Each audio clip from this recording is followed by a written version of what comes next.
Hey y'all, what's up? My name is Mizzle. You watch my channel Mizzle 14 and that back new review of Love at the Lockup, Season 3, Episode 14. Yo, if you like my content, please like, comment, subscribe to my channel. Hit that red subscribe button and hit that notification bells so you can be notified for all my videos.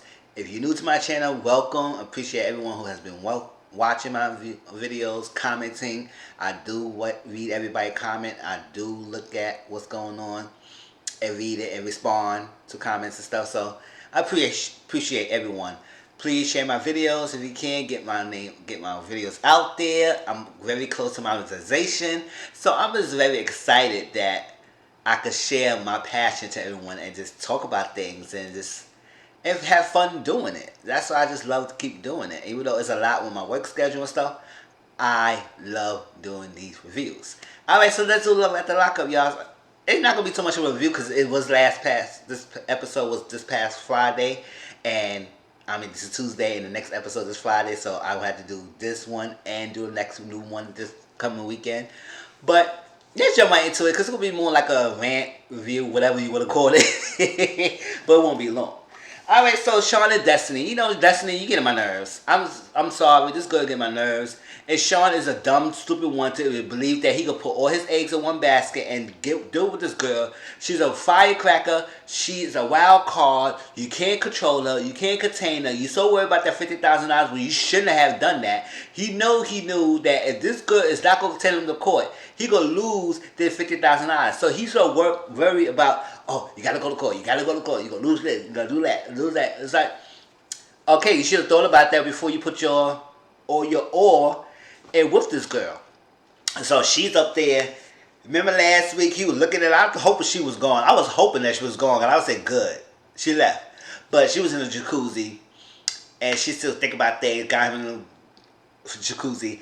And she said, you lying and all that stuff. I can't do with this. I can't trust you, all that stuff. And you jumping when she called. I say yes, because that's the mother of his 6 children that he got with this girl. So if he had to answer the call, no matter if you like it or not, like girl, you know what you got yourself into. Yes, he lied about how many kids he had. Yes, he lied about his age, but you holding secrets and you lying too. You're not telling him everything. So you mad that he lying to you when you actually is lying yourself. It's just like a cheater who's mad at the person who's cheating on them when they actually had been cheating first. So stop that. Stop that. I just can't. Like, girls, sister goes behind down somewhere. And Sean, I just can't. Listen, I can't deal with you either. You is so a sorry piece of behind to do with that.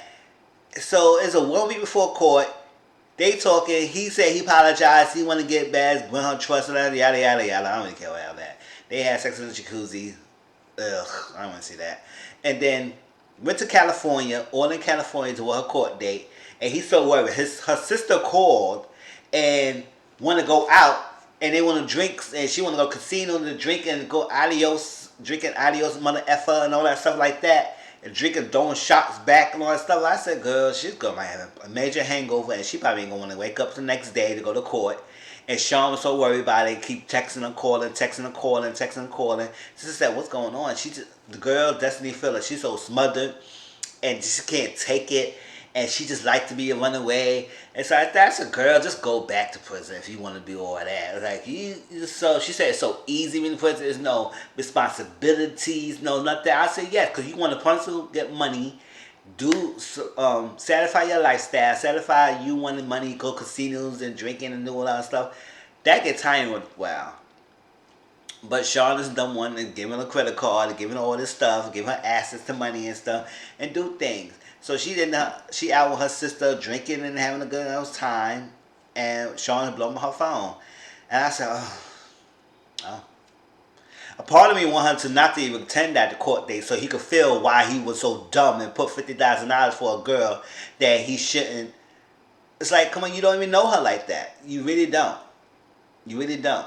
You didn't marry the mother of your children, your 6 children. You didn't marry her, but you want to put all your eggs in one basket of this broad. Okay, whatever. Move on from that. Chevelle and Quaylon.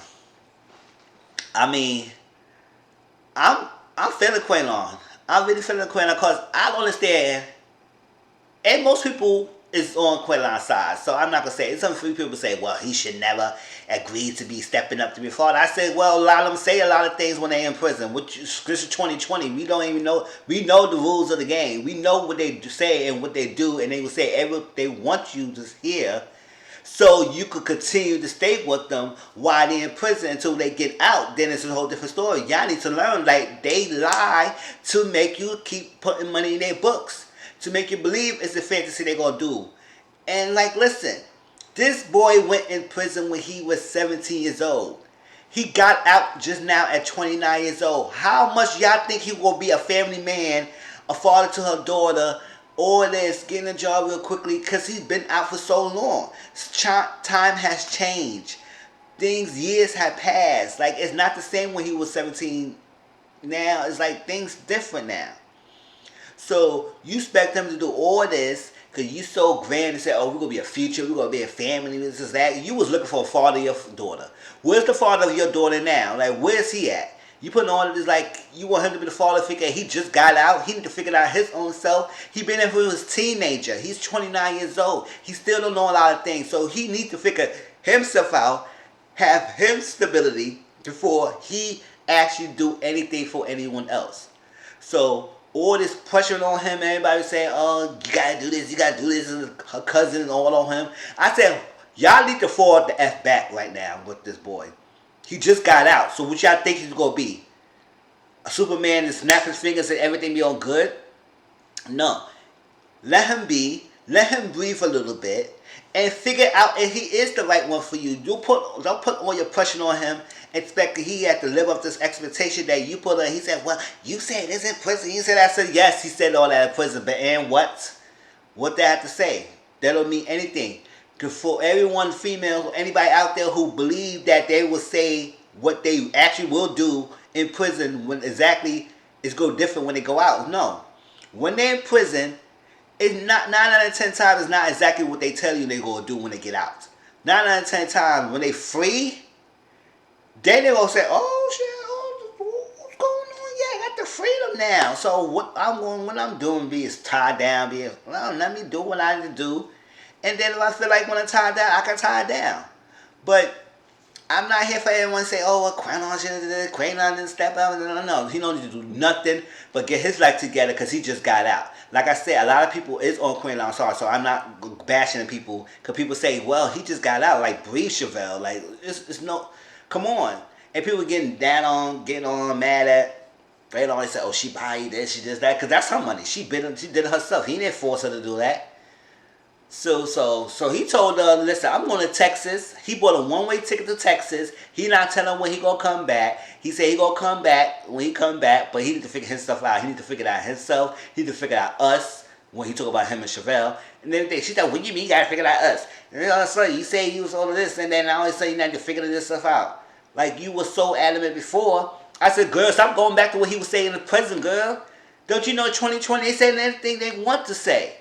Like, come on now. I don't understand. So let him go to prison. Let him go back to Texas with his family and see what it is. If he like it in Texas, he goes stay in Texas. If he feel like he come back for Chevelle, he goes to come back for Chevelle. Yeah, he say, oh, this is my family, I'm going to do this. But yeah, you saying that, Quaylon, but at the same time, you need to experience life. You just got out and see what is everything out there. And if at the end of the day, if you found yourself, and then you realize if Chevelle is probably the one or if she's not. But you took on the responsibility so quickly and you need to set in yourself. Okay? And some part of me is like, no matter what Quaylon says, Chevelle's going to be up on his behind because she wants him so bad to be this person that she want him to be. No, it doesn't work like that, boo-boo. No, bye. Lindsay and Scott.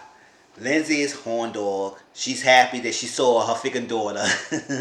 And she's like, listen, got this ankle monitor on. The parole officer called to check up on her. She ain't no service in the house, so she had to go outside and walk in a circle. I said, throwing her ass in a circle. That's what she had to be doing. Throw your behind in a circle. Walk around in a circle. And he said, okay, he checked it. And then she had to go back in the house. She got to charge it like it was like every twice a day or something. She got to charge that ankle monitor. She can't submerge the ankle monitor in the water. I said, "Dang, you can't do a lot with the ankle monitor. Like, just keep your leg up all day or something like that. What the hell? Like, you can't do a lot with the ankle monitor." So she's on horny or frisky. She got her wine in the thing. She in the tub. She looking at sexual. And Scott right there. She said she hadn't had sex with a man for 4 years. I was, ooh. I mean, yeah. I mean, it's possible. But she ain't had sex with a man for 4 years. Scott's right there. He got a nice act in the body, all that stuff, and he looking at her in the tub. He said, "Oh, you look good right there." I said, "Get your clothes off and get in the tub." Like, what's all this talking for? She said, "Take your clothes off and get in the tub with me. Get in the tub with me." And he got in the tub, and then so many days he got in there. The ankle monitor said, I said, "Oh my God, she got to charge that thing now." I said, "That's a bad timing to charge that ankle monitor at that time." Just killed the whole move, but they ain't stopped them. So they in the floor. She had to charge it while she's sitting. They got to wait for that thing to charge. I said, "You got to charge that thing while you sitting there too?" Girl, shoot. I said, "Come on, Scott, eat the box out. Do something. Like, we got to do something. Entertain this little boringism right here." I know it's not a word, but I'm making it a word now. Boringism. And and they had sex on the floor. She said, "Listen, I ain't trying to get into sex on the floor. It's not even that romantic. Having sex on the floor, sex on the floor at the 4 year not having sex, it's just like having sex as a virgin.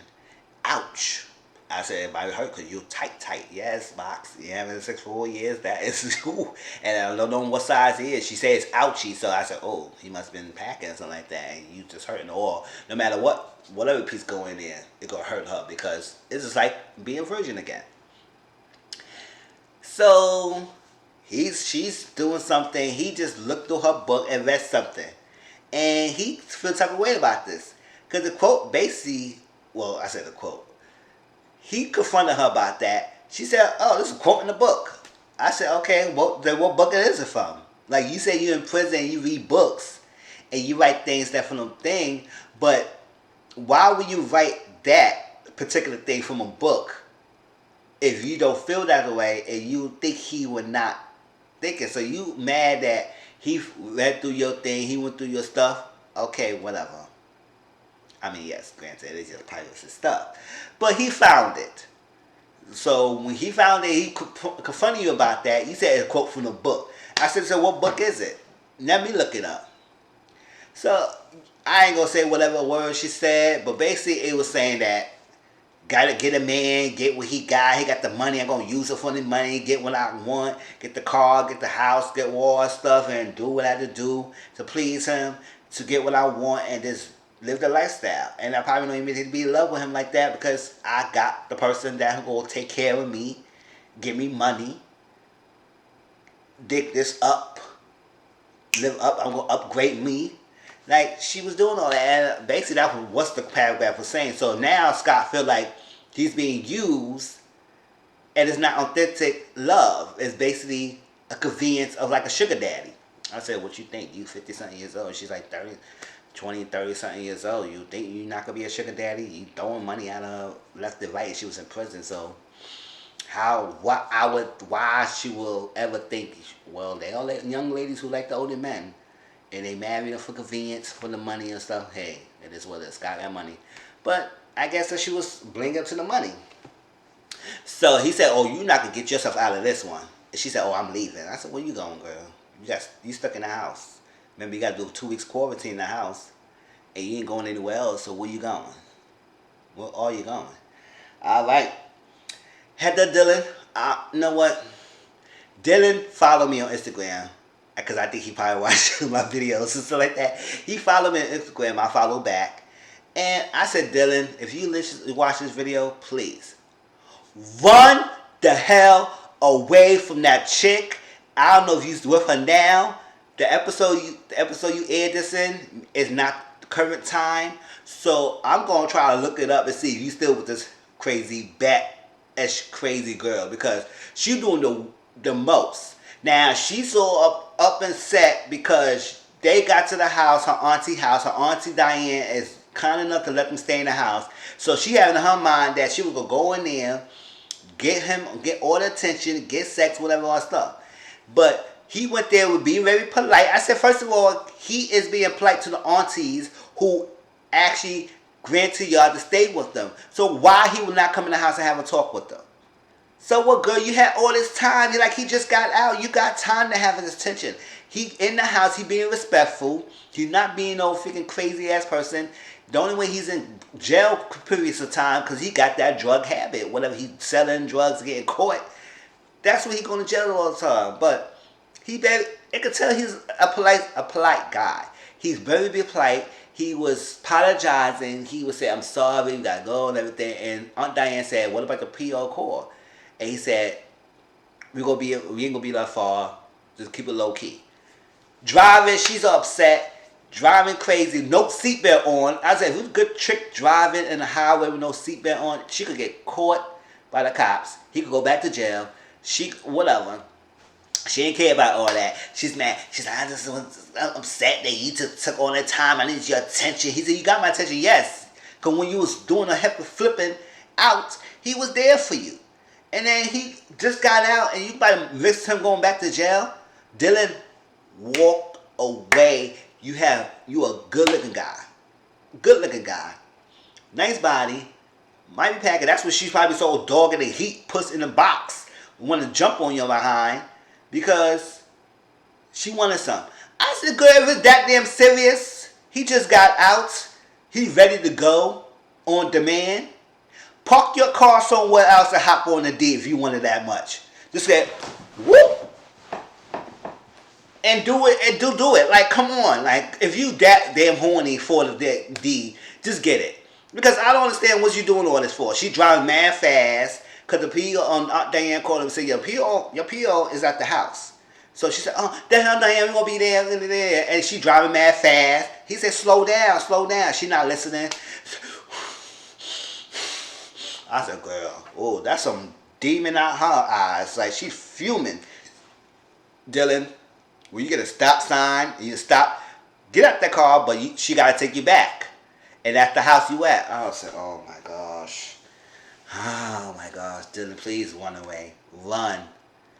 And he said he's not cheating. She said, and she's that jealous her own freaking 90-something years old aunt who took his time. What about if there's another female out there, like he said, a little female out there when he go to the gym, he go like that, when they know he looking good and he's on television, talk to him. What she want to do? Fly over the damn house to get at him? It's like, what the hell? Whatever. Christiana and John. Listen. John is a selfish prick. I can't do with that. He did that or whatever. He knows she had the strict guidelines. She also messed up too because they should have went back to the freaking halfway house. Now she's stricted to the halfway house because they wanted to go out to eat. And she did ask for an application. But, they ain't really care. Went out. She's stricted. Now she calling John and basically saying her sister is in trouble. I guess it's an abusive relationship. She's substance and everything. Her mom is crying, bawling out. Can you do me a favor? Can you have them stay with you? I said, Now, there's a lot to say to someone who don't hardly know your family like that. But you want to marry this girl. Why she just got out? So that's your responsibility. So that's on you. You shouldn't have done that. So he agreed to do that because he told his friend and his brother later on that he agreed to have them stay with them, everything. But it is what it is. Now, he's saying that she got a job at a car wash. She don't make a lot of money and she had to pay like $100 a week to stay at the halfway house. I said, oh, that's crazy. And she don't make a lot of money, so he's stashing money away, put it in an envelope and put it somewhere close to where she's at. He can't take it to her at the halfway house, so he stashed the money away so she could go to find it. And the guy said, don't you think that's stupid to do that? She's an addict. You is enabling her to even try to go back to what she was doing before. You need to stop and worry about, there's a thin line between helping and enabling. So you need to know what's going on because that could be a trigger. Money is a trigger. I know, to come from someone who knows about addiction. It's a trigger. So you give her access to money like that? I said,